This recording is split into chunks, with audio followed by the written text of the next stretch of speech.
तो वही घोर विपत्ति आना, घोर विपत्ति आना। चलो नेक्स्ट, निम्न वाक्य में रिक्त स्थान की पूर्ति उपयुक्त संज्ञा से शब्द से करें। देखिए बच्चों, जीवन में होना अति आवश्यक है। जीवन में क्या होना अति आवश्यक है बताएं? जीवन में होना अति आवश्यक है। आप होना, मधुरता होना, अपना होना, कोई होना। तो जीवन में क्या लगोगे? जीवन में आप होना अति आवश्यक है, ये तो कुछ मजा नहीं आया पढ़ने में। जीवन में मधुरता होना अति आवश्यक है, जीवन में अपना होना अति आवश्यक है, जीवन में कोई होना अति आवश्यक है। तो जीवन में एक ही चीज बहुत आवश्यक है भैया, मधुरता, मधुर, स्वीटनेस हो। अब आज का टारगेट मैं आपको बता देता हूं बच्चों। आज जो पेपर है वो वेरी हार्ड पेपर है। टारगेट स्कोर मतलब आज का मैं आपको बोलूं तो आज का जो है मुश्किल है सेट, आसान नहीं है, मुश्किल सेट है। तो कितना टारगेट दूं आप खुद ही बताओ। तो भाई मैं आज का आपका टारगेट देता हूं 16 क्वेश्चन का। ऐसा सेट आया, हो सकता है आप 16 पे ही रुक जाओ। और गैर हिंदी भाषी जो हैं, गैर हिंदी वाले राज्य वाले बच्चे, उनको टारगेट दे देता हूं आज का 13 क्वेश्चन का। देखता हूं कितने लोग आज के टारगेट को अचीव करेंगे। आज के पेपर में दम है बच्चों, ठीक है। पर पहला क्वेश्चन तो आपने सही कर दिया होगा, ऐसी उम्मीद करता हूं, मधुरता वाला। अब दूसरे क्वेश्चन पे आते हैं। निम्नलिखित मुहावरे के लिए उपयुक्त अर्थ क्या होगा? अब देखो, उल्टी गंगा बहाना, उल्टी गंगा बहाना, इसका क्या होगा भाई? था उल्टी बात करे, ये तो वो वाला है ये। तो उल्टी गंगा बहाना, नियम के विरुद्ध काम करना, बात तो सही सी लग रही है। नदी की धारा को मोड़ देना, ये तो भाई ऐसे तो कभी हो ही नहीं सकते। बिना मतलब की बातें करना, दूसरों की वस्तु चुरा लेना, चुराने की तो कोई बात नहीं है। उल्टी गंगा बहाना होता है नियम के विरुद्ध कार्य करना। एकदम स्पष्ट रूप से बहुत सारे बच्चों ने सही जवाब दिया है। 81% बच्चों का एकदम सही जवाब है, जो बहुत अच्छी बात है। अब तक तो मजा आ रहा है सर, मजा आ रहा है ना बच्चों सवाल करने में कि 2 में से 2 सही। अब क्यों मुश्किल है वो आगे पता चलेगा। जैसे अगला ही क्वेश्चन आ गया जो आपको घुमा डालेगा, हिला डालेगा। ये इसमें रेखांकित अंश के स्थान पर सबसे उपयुक्त विकल्प कौन सा होगा? शुश्रूषा, शुश्रूषा। बच्चों हमें अपने माता पिता की शुश्रूषा करनी चाहिए। अब आप यहां पर एक बात करना बच्चों, ये शुश्रूषा का हमें बताना है सबसे उपयुक्त विकल्प। शुश्रूषा से आपको कोई मतलब नहीं है, आप जस्ट यहां रखो, इसको रख रख के देखो कौन सा आपको बेस्ट लगता है, तो आप सही उत्तर पे पहुंच जाओगे बच्चों। हमें अपने माता पिता की भक्ति करनी चाहिए, हमें अपने माता पिता की गुस्सा करना चाहिए, हमें अपने माता पिता की सेवा करनी चाहिए। इससे आसान उत्तर आपको नहीं लगना चाहिए। जबकि शुश्रूषा को देख करके बहुत सारे बच्चे कंफ्यूज हो जाएंगे, ये क्वेश्चन तो मुझसे नहीं होना। लेकिन जैसे ही आप ऑप्शन पे गए और ऑप्शन को रख रख के देखा, तो ये सवाल कुछ बचेगा ही नहीं बच्चों। फिर कहोगे 100% यही उत्तर है। और बच्चों 92% ने सही जवाब दिया, दिल जीत लिया आज आपने, कमाल कर दिया बच्चों। चलो अगले वाले सवाल पे आता हूं। कौरवों के चक्रव्यूह के कारण अल्पायु में अभिमन्यु को वीर गति मिली। चलो इससे हमारा कोई मतलब नहीं। वाक्य में प्रयुक्त अल्पायु का विलोम, हमारे मतलब का क्वेश्चन शुरू। इस अल्पायु का विलोम बता दो। अल्पायु का मतलब ऊपर समझा दिया है, कम आयु में। अब अल्पायु का विपरीत क्या होगा? लघु आयु। भाई लघु तो मतलब अल्प का ही, ये तो समानार्थी हो गया, हमें तो विलोम चाहिए। विरक्ति, विरक्ति तो ये कहते हैं कि देखिए उसको चीजों से विरक्त हो गया वो, ठीक है, विरक्त हो गया मतलब उसको कोई मतलब नहीं है। चिरंजीवी, बिल्कुल, और एक चिरायु। अब बच्चों अगर हम इसमें लगाएं। देखिए चिर माने भी लंबा, दूर तक, अधिक दिनों तक, जीवी, अधिक दिनों तक जीवित रहने वाला। अब इसको लगाएं या इसको लगाएं? भैया चिर माने अधिक आयु, तो आपको पता ही है अधिक आयु वाला, अल्प आयु, कम आयु वाला। बच्चों इन दोनों में अगर कंफ्यूजन हो तो एग्जैक्ट विलोम ये है। ये ना मिलता तो मैं एक बार को चिरंजीवी लगा सकता था, क्योंकि चिरंजीवी का अर्थ भी वही है, लंबी आयु तक जियो। लेकिन अगर मुझे चिरायु मिल रहा है तो ये बेस्ट है, इससे अच्छा उत्तर नहीं हो सकता। बच्चों विलोम बताना यार, 26% इसको उत्तर लगा रहे हैं यार। कैसे बालक हो आप, इतनी सी बात नहीं समझते कि अल्पायु का लघु आयु लगा रहे हैं। विलोम बताओ, विलोम है मेरे भाई, विलोम। तो अल्पायु का चिरायु होगा बच्चों। अल्पायु मतलब छोटी आयु, चिरायु मतलब लंबी आयु, और चिरंजीवी मतलब अधिक जीवित, अधिक दिनों तक जीवित रहने वाला चिरंजीवी। बच्चों आपने शादी के कार्ड पे देखा है लिखा, शादी के कार्ड पे पता नहीं कौन सी बात कहाँ काम आ जाए ये थोड़ी पता है। तो शादी के कार्ड पे लड़का अगर है तो हम लिखते हैं ची ऐसे करके, भैया सौरभ, कोई सौरभ हो तो आज शादी होगी उसकी, संग। अब लड़की के लिए क्या लिखते हैं, आयु, यहां आयु ऐसे लिख देंगे आगे ये करके, और संगीता। लो हमने सौरभ की शादी संगीता से करा दी, कार्ड पे ऐसे लिखा जाता है बच्चों। तो इस आयु का क्या मतलब है और इस ची का मतलब क्या है? इस ची का मतलब चिरंजीवी है बच्चों, चिरंजीव। ठीक है, चिरंजीव मतलब अधिक दिनों तक जीवित रहने वाला, कि भगवान उसको आशीर्वाद रूपी है। और ये हो गया आयुष्मती। आयुष्मती भी तो यही हो गया, अधिक दिन भैया आयु को। ठीक है, तो आयुष्मती, चिरंजीवी, इन दोनों का मतलब ये होता है, इतना आपको पता होना चाहिए। उस आयु का मतलब आयुष्मती और ची का मतलब चिरंजीव। ठीक है, चलो नेक्स्ट क्वेश्चन। नेक्स्ट क्वेश्चन पे आते हैं। निम्न वाक्य में रेखांकित शब्द के स्थान पर सर्वोचित विकल्प चुनिए। सूखा पड़ गया है इसलिए इस बार हरियाली कम है। अब यहां हरियाली के जगह सबसे उचित विकल्प चुनना है, तो क्या हो सकता है? फसल, समृद्धि, उत्पादन, मेहनत। हरियाली की जगह क्या उत्तर आ सकता है यार? गांव के बच्चे हो, देहात के बच्चे हो, फिर अगर गलत कर दिया तो आपने तमाच खाने वाला काम किया, तमाच। ठीक है, तो सूखा पड़ गया है इसलिए इस बार हरियाली कम है। तो भाई सूखा पड़ गया है, हरियाली इस बार कम है, तो इस हरियाली का मतलब क्या है? तो इनमें से इसलिए इस बार उत्पादन कम है, इसलिए इस बार फसल कम है। बच्चों हरियाली जो होती है वो उत्पादन में मारती है या फसल में मारती है? आप खुद बताओ, क्या उचित लगाओगे यहां पर? बच्चों बहुत नजदीक ऑप्शन है ये दोनों, और दोनों में बच्चा बहुत कंफ्यूज होने वाला है कि इसलिए इस बार हरियाली कम है। भाई उसने देखा होगा, आपको ऐसे सोचना होता है इस सवाल को, हरियाली कम है, ये सेंटेंस बिल्कुल सही है अपनी जगह, तो हरियाली किस चीज के लिए कह रहा होगा? खुद बताओ यार। इस बार सूखा पड़ी है इसलिए जंगल हरा हरा नहीं दिख रहा है। हरा हरा का मतलब उसका किस चीज से होगा? उत्पादन से या फसल से? तो भाई फसल उत्तर होगा आपका, ना कि उत्पादन। तो इस सवाल का आंसर फसल है, ना कि उत्पादन। बच्चों बहुत नजदीक हैं दोनों उत्तर, पर फिर भी आपको थोड़ा सा ध्यान देना होगा, है ना। चलिए नेक्स्ट क्वेश्चन। बहुत सारे बच्चों का गलत हुआ है ये।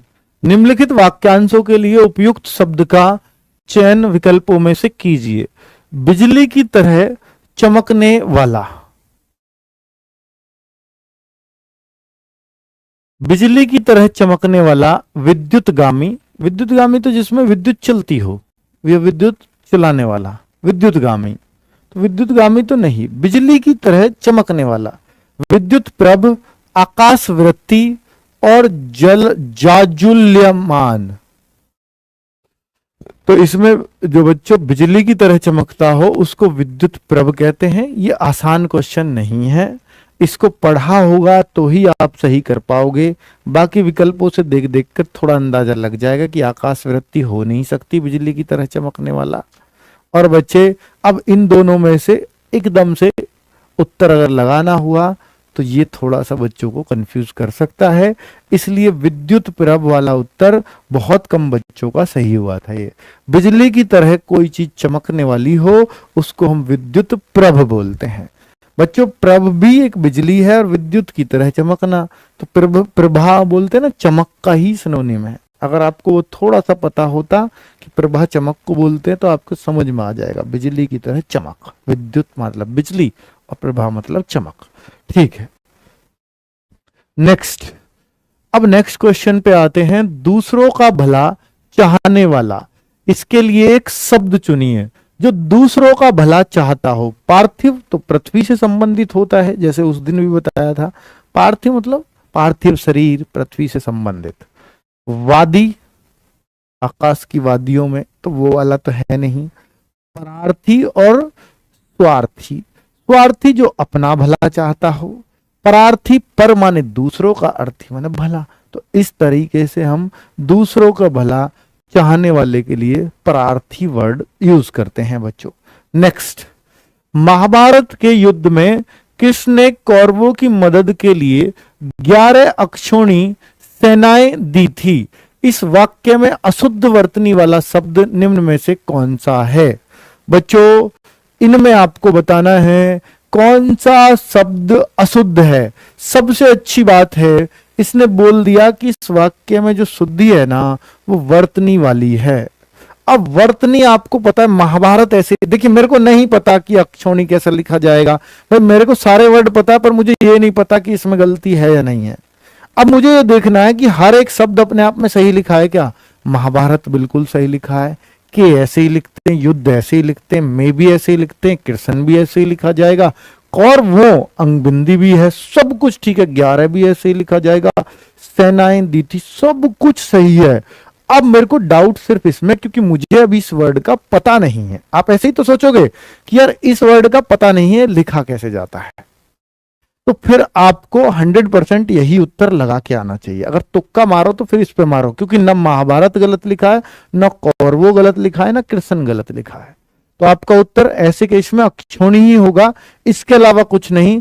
वैसे मैं आपको बता देता हूं अक्षौणी में जो गलती है वो ये है, क्योंकि 2 मात्राएं इस पर होती हैं।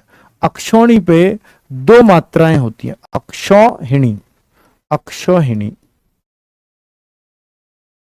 अक्षौणी का मतलब क्या होता है बच्चों? इसका मतलब यहां कौरवों के केस में ये लाख से मतलब होता है।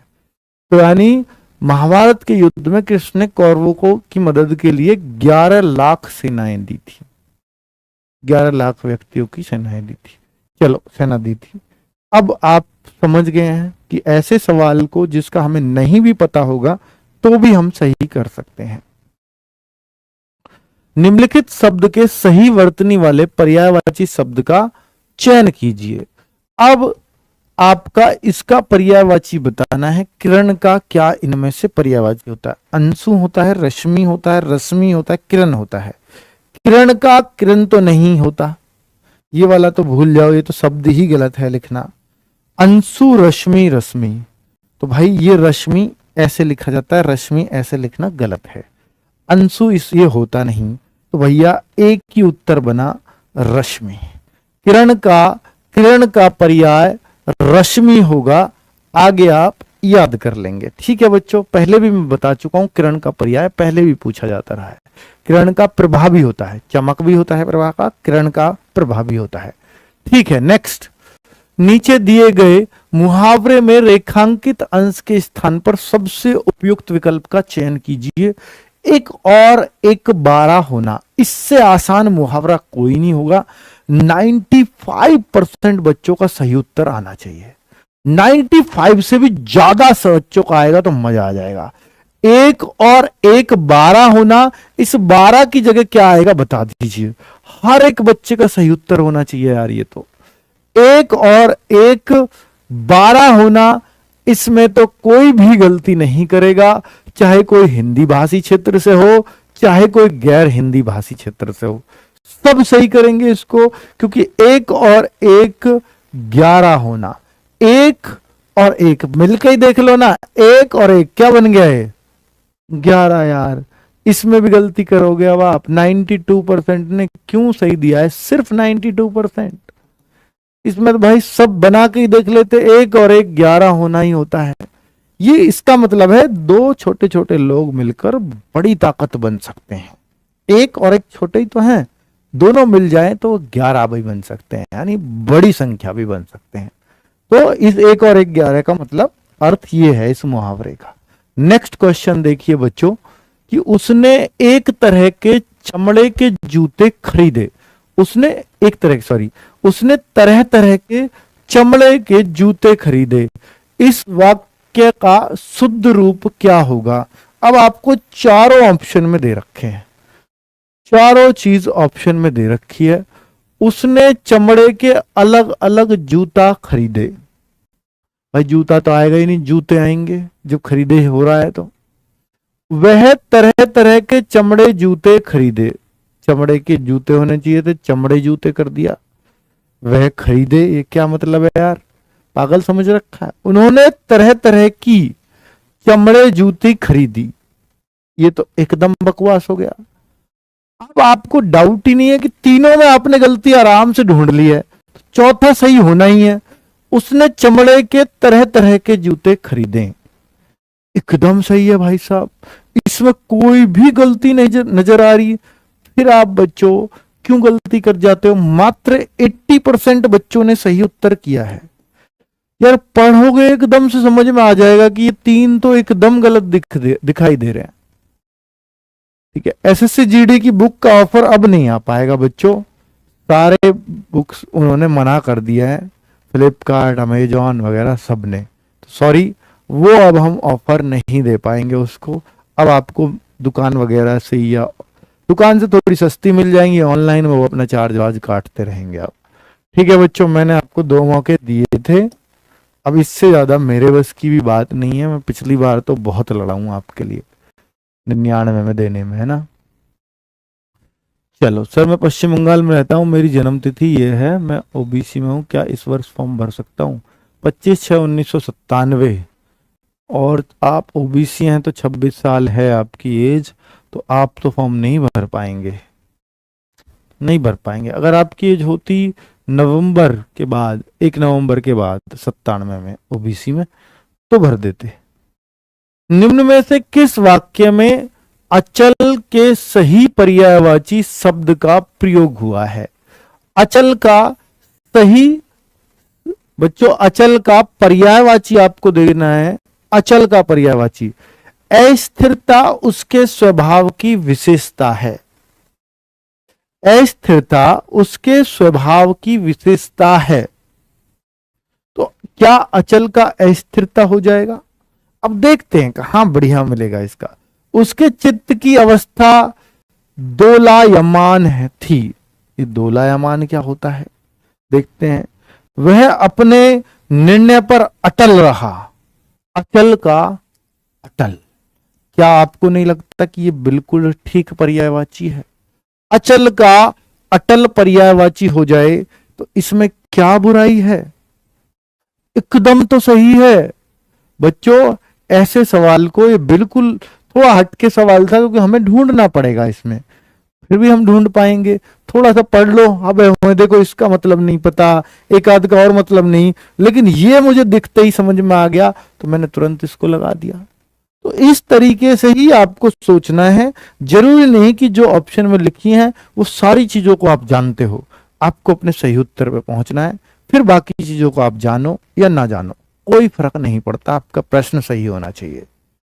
निम्न विकल्पों में से अशुद्ध योग रूढ़ संज्ञा शब्द क्रम पहचानिए। अब ये योग रूढ़ संज्ञा शब्द बहुत मुश्किल वर्ड लग रहा होगा आपको। योग रूढ़ का मतलब तो मैं आपको बाद में समझा दूंगा, पर आप सिर्फ इस बात पर जब वो देखें कि अशुद्ध ढूंढना है आपको। जब एक बात समझ में आएगी कुछ तो अशुद्ध लिखा है। अब देखो, पंकज, जलज, चक्रपाणी सब सही लिखा हुआ है, गिरधर, पंचानन, नीरद सही लिखा हुआ है, लंबा उदर लंबा उदर हो जिसका, अर्थात गणेश। क्या लंबा उदर ऐसे लिखा जाता है? लंबोदर होता है वर्ड। दशोनन, दशानन होता है। ये तीनों में गलती दे दी उसने, लंबोदर ये ऊ हट जाएगा। पीतांबर, पीता अंबर, भाई साहब पीतांबर ऐसे लिखा जाता है। तो तीनों में गलती उसने दिखा दी कि भैया तीनों ही गलत लिखे हुए हैं। तो ये योग रूढ़ का मतलब होता है जहां दो शब्द मिलकर कोई शब्द बनाते हैं तीसरे की तरफ। जैसे पंकज भी, पंक प्लस जय, पंक में जन्मा हुआ अर्थात जल में जन्मा हुआ अर्थात क्या? कमल। जलज, जल में जन्मा हुआ। चक्रपाणी, मतलब जो दो चीजों से मिलकर बन रहा है, किसी का एक करते हैं गिरी प्लस धर, जिसने गिरी को धरा हो भैया अर्थात कृष्ण गिरधर, है ना। पंचानन, जिसके पंच आनन मतलब मुख, जिसके 5 मुख हो। नीरद, नीर में द, तो आपको पता है द जहां भी लग जाएगा बादल पे आता है, वो नीर का जो धर रखा हो जिसने अपने अंदर। तो इस तरीके से योग रूढ़ उसी को बोलते हैं जो जहां दो शब्द मिलके तीसरा शब्द बनाते हैं। तो ये भी सब दो दो मिलके बना रहे थे, लेकिन गलत कौन सा लिखा हुआ है वो आपसे पूछा है। तो गलत सी ऑप्शन में। मैंने आपको इसका फुल डिटेल बता दिया कि क्या मतलब है इस योग रूढ़ का। चलो, योग मतलब अपने आप लग रहा है दो के योग से बन रहा हो, दो रूढ़ शब्दों के योग से बनता हो। रूढ़ शब्द ये दो अलग अलग शब्द। रूढ़, रूढ़ कोई भी एक स्वतंत्र शब्द है, वो रूढ़ शब्द है। जिसे जीता ना जा सके, वाक्यांश के लिए उचित शब्द बताइए। जिसे जीता ना जा सके, अजात शत्रु, विजयी, अजेय, विजेता। अब भारत इस वर्ल्ड कप में फाइनल को अगर जीत लेती, दुखती रख पे हाथ रख रहा हूं आपकी, अगर जीत लेती तो वो हमारी अजेय जीत होती। अजेय जीत जिसको, जो किसी से ना हारी हो वर्ल्ड कप में, वो अजेय होता है। तो ऐसे ही जिसे जीता ही ना जा सके, इनविंसिबल, तो अजेय को बोला जाता है। ठीक है, चलिए भाई बहुत बढ़िया। 15वां क्वेश्चन देखिए कि इस शब्द परमार्थ का आपको विलोम बताना। देखिए पीछे परमार्थ ही आया था, परार्थ ही आया था, वो दूसरे के फायदे की सोचने वाला है ना, परार्थ। ठीक है, दिनकर समाज के लिए परमार्थ का कार्य करता है। दिनकर मतलब सूर्य, सूर्य समाज के लिए परमार्थ का कार्य कर रहा है। बिल्कुल, सेवक का कार्य करता है, सुकार्य करता है, निस्वार्थ कार्य करता है, स्वार्थ कार्य करता है। बताओ भाई, तो क्या बोलेंगे हम इसको? भाई वो पर मतलब दूसरे के लिए कोई भी काम होगा तो वो तो निस्वार्थ होगा ना। दिनकर यानी सूर्य समाज के लिए निस्वार्थ कार्य करता है, उसके लिए वो कोई फीस नहीं लेता बच्चों, है ना। हम भी अपना काम कर रहे हैं तो हम आपसे छोटी मोटी फीस ले रहे हैं, तो हम भी परमार्थ तो नहीं बोल सकते अपने आप को। लेकिन ये क्लास मैं आपको दे रहा हूं, ये वाली फ्री, ये परमार्थ हो सकती है। पर इससे भी यूट्यूब हमें कुछ ना कुछ दे ही देता है, तो ये भी फिर परमार्थ नहीं हुई, है ना। चलिए, कोई छोटे लालच के लिए कर रहा है, कोई बड़े लालच के लिए कर रहा है, कोई वास्तव में पढ़ाने के लिए कर रहा है, वो अलग बात है, वो अलग मैटर है। और मैंने आपको सारी चीजें बता दी इस परमार्थ के बाद से। अब बच्चों ये बहुत लंबा चौड़ा एक पैराग्राफ, क्योंकि बहुत छोटा छोटा आपको दिख रहा होगा, पर ये आप कर सकते हो, इतना मुश्किल नहीं है। जैसे ही आप पढ़ोगे, मुझे लगता है आज 4 आपको 5 में से 4 बना देने चाहिए। देखते हैं क्या बहुत सारे बच्चे 5 में से 5 बना पाएंगे। संसार के समस्त जीवों में मनुष्य को श्रेष्ठ माना गया है क्योंकि वह अन्य जीवों की अपेक्षा अधिक और विकासशील है। क्या अधिक? क्योंकि वह अन्य जीवों की अपेक्षा अधिक बुद्धिजीवी, बुद्धिहीन, बुद्धिमान, बुद्धिवादी, बुद्धिमान और विवेकशील। बुद्धिमान आना चाहिए बिल्कुल, क्योंकि वह अन्य जीवों की अपेक्षा अधिक बुद्धिमान और विवेकशील है। बहुत सारे बच्चे बुद्धिजीवी भी यहां लगा सकते हैं, बुद्धिजीवी और विवेकशील है, नहीं बुद्धिमान ही आएगा। ठीक है, ये बुद्धिजीवी थोड़ा सा कंफ्यूज तो आपको करेगा यहां।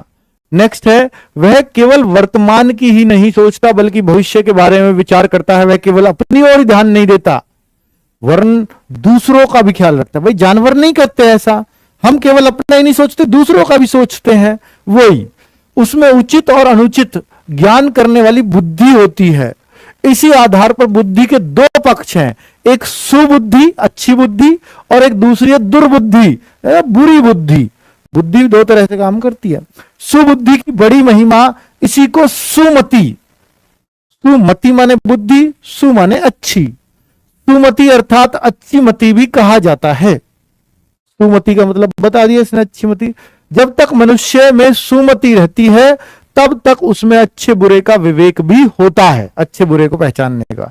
जब वह सुमति से हटकर कुमति बुरी बुद्धि, कुमति या दुर्बुद्धि में आ जाता है तब वह बुरे व अनुचित कार्य में लग जाता है।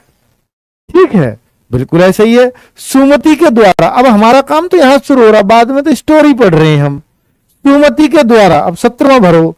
सुमति, अब दौलत के पर्यायवाची शब्द का, अब यहां दौलत का पर्यायवाची यहां बनना। अब दौलत का पर्यायवाची वैसे तो हमें पता है, ना विपत्ति हो सकता, ना भोग विलास हो सकता, ना ऐशो आराम हो सकता। दौलत का तो वैसे ही दिख रहा हमें संपत्ति लगेगा, पर यहां भर के भी देख लो, सुमति के द्वारा संपत्ति की प्राप्ति होती है, सुमति के द्वारा ऐशो आराम की प्राप्ति होती है, सुमति के द्वारा विपत्ति, विपत्ति तो आ ही नहीं सकती सुमति अच्छी बुद्धि से, सुमति के द्वारा भोग विलास की। अब इन तीनों में हम कंफ्यूज हो जाते, लेकिन हमें एक बात और हिंट दे दिया कि दौलत का पर्यायवाची इसमें भरा जाएगा। अब तो हम पक्का हो गए कि संपत्ति आएगा, सुमति के द्वारा संपत्ति की प्राप्ति होती है। अब हम यहां संपत्ति ही भरेंगे। नेक्स्ट, अर्थात उसे धन सम्मान स्त्री पुरुष आदि, भाई सुमति से ये सब कुछ मिलेगा, धन सम्मान स्त्री पुत्र आदि का सुख मिलता है।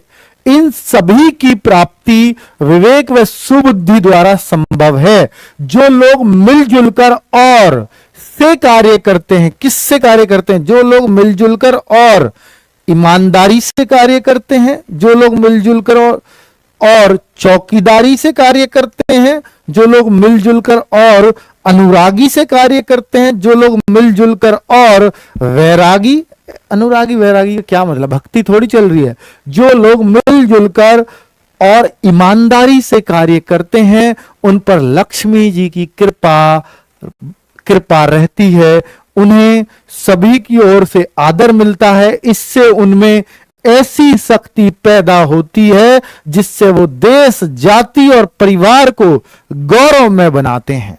सुमति की सफलता, सुमति की ही सफलता की जननी है। जीवन में वही व्यक्ति सफल होता है जो कठिन से कठिन परिस्थितियों में अपनी बुद्धि पर विश्वास रखता है, बहुत बढ़िया, तथा परिश्रम, ईमानदारी और विवेक से काम करता है। सभी का आदर करना, बड़ों के प्रति अप्रिय न बोलना, सभी से नम्र और बने रहना, सभी से नम्र और अहंकार बने रहना, सभी से नम्र और निष्ठुर बने रहना, सभी से नम्र और उदार बने रहना, सभी से नम्र और उदार, उदार यही होता है जी, नमस्कार जी, वही झुककर नम्र और उदार बने रहना सुमति के अंतर्गत आते हैं। बहुत बढ़िया। जहां सुमति नहीं रहती, अच्छी बुद्धि सुमति कहते हैं, वहां दंभ, अहंकार, क्रोध, अधैर्य का साम्राज्य रहता है। सुमतिहीन लोगों के से संपत्ति भी दूर रहती है। सुमतिहीन लोगों से संपत्ति भी दूर रहती है। क्या भरूं? सदैव दूर रहती है। सुमतिहीन, जिनमें सुमति नहीं है, लोगों से संपत्ति भी सदैव दूर रहती है, संपत्ति भी संयोग दूर रहती है, संपत्ति भी संचय दूर रहती है, संपत्ति भी संतोष दूर रहती है। अरे संपत्ति भी सदैव दूर रहती है। अब सदा का यहां इसने संधि विच्छेद भी कर दिया, तो भाई सदैव आएगा एकदम स्पष्ट रूप से। तो अब इसके अलावा कुछ और नहीं भर सकते यहां पर। बच्चों, ये पैराग्राफ उतना आसान नहीं था, लेकिन अगर मुश्किलों में से आया, लंबे लंबे पैराग्राफ आ गए, तो ज्यादा से ज्यादा ऐसा बनेगा कि पूरी स्टोरी हमें पढ़नी पड़ जाएगी। मेरे ख्याल से बच्चों आज का आपका स्कोर क्या रहा? मैंने आज के 2 टारगेट दिए थे, एक हिंदी भाषी वालों को, एक नॉन हिंदी भाषी वालों को। क्या आपका टारगेट स्कोर आज अचीव हो पाया? ये बता दीजिए। और बच्चे, ये रहा गृह कार्य। तनु का पर्यायवाची शब्द इनमें से कौन सा होगा? बहुत ही तगड़ा सेट था, इतना आसान सेट नहीं था। अगर मुश्किल सेट्स आए तो ज्यादा से ज्यादा ये लेवल होगा। ठीक है, चलो बच्चों, नमस्कार, धन्यवाद।